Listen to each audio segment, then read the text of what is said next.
I'd like to talk to you today about some of the things that you can do with your consciousness. Some things that you may not know that you can do with your consciousness.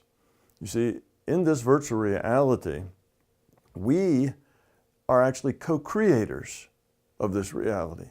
And we co-create in many ways. One is just in the way we interpret things. Something happens and we have an interpretation of what happens. Other people see the same thing and they have a different interpretation of what happens. That means everybody lives in their own personal reality based on our interpretation. So in that way, you create your own reality through interpretation.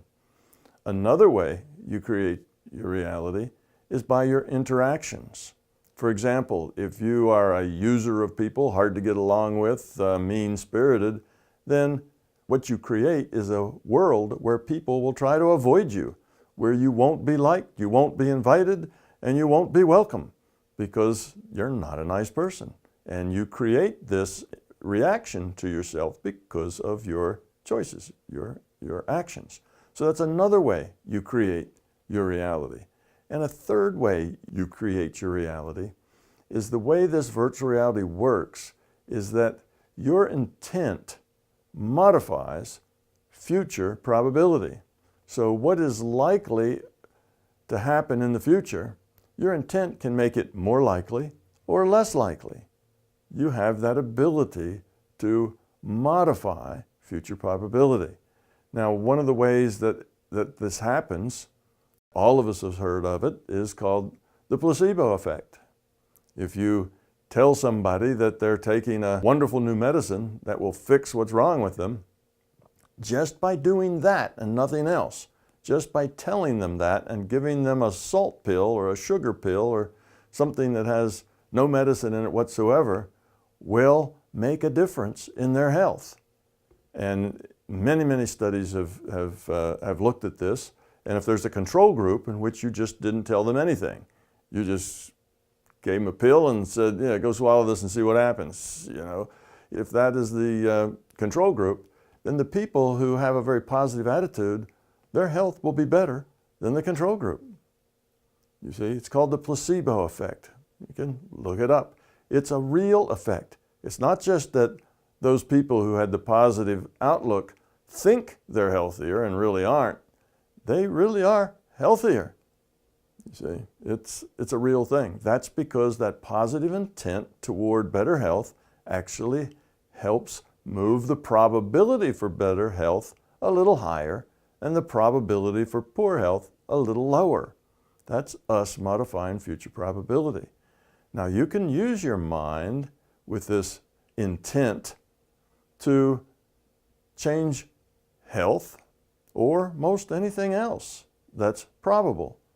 But because we're talking about probability, things that are, let's say things that have a lot of uncertainty around them. They could go this way, they could go that way. It's not very certain about how they're going to work out. Those are the things that are easier to affect with your mind because you can move that probability only within the natural uncertainty of the problem, you see. So any problem, any issue, anything, whether it's health or whether it's going to rain tomorrow, has a certain amount of probability that, that will happen. And if that probability has a fair amount of uncertainty in it, in other words, they don't really know for sure. Maybe the probability is a 0.6 versus a 0.4 or a 0.52 versus a 0.48, you see. That has a lot of uncertainty in it. Therefore, that's easier for you to affect with your intent. If the probability is a very strong one, say 100,000 to 1 that something's going to happen, well, you can use your intent and maybe you can change that probability all the way down to only 1,000 to 1. Well, you changed it 2 whole orders of magnitude. Wow, you're a real strong changer of probability, but it's still not likely to happen because it's still 1,000 to 1, you see. So it's not that you can make anything you want happen, but you can modify the probable future. Now, how do you do this? You do it with an intent. But the intent isn't effective If it's an intellectual intent, if it's something you're thinking, that's only making a wish. It's like throwing your penny in the wishing well and say, oh, I wish for, a new teddy bear and a new bicycle. That's not very powerful. The intent has to come from the being level, from the core of you, from the center of your being. It needs to have power and not just be a wish. The power, you have to have a connection. You have to have some feeling, some emotion, some investment in this. It's not just a casual thing. It's something that means something to you. Yes, you can heal yourself as well as others. Yes, you can hurt yourself as well as others. Intent just changes probability. You can use this in many ways, but it's an interesting fact to know that you have 3 ways in which you get to change your reality. 1, you get to interpret things. And if you interpret everything as miserable and unhappy and not the way you like it, in other words, if you're a complainer and you see the dark side of things, your life will be full of unhappiness and misery and difficulty. If you look at those same things and you see the positive side in it, then you will tend to be a happier, lighter, more satisfied and fulfilled individual. That's just your choice of how you want to see things. And you also have to learn that however you make those choices, they're your choices. You can't say, oh, that person made me angry. So-and-so did that and that makes me angry. No, don't blame your anger on somebody else. If that person makes you angry, that's not what's going on. That person does something and you choose to be angry. So you have to take the responsibility for your choices. You have other options. You don't have to get angry. There are other choices in responding. But if you have too much ego, too much fear, too many beliefs, then you'll probably just get angry because that's what a person with a lot of fear, ego, and beliefs does. If you get rid of that fear, ego, and belief, then you'll have lots more choices that don't have anything to do with anger. Constructive choices. That's why getting rid of that fear, ego, and belief will improve your relationships, will improve all of your connections to everyone in your life. So, we get to make our reality partially, not only partially. Other people also have free will to make choices, and you are affected by their choices. So, you can't control everything, only part of it. But that part of it you can control is pretty powerful once you learn how to focus your intent from the being level.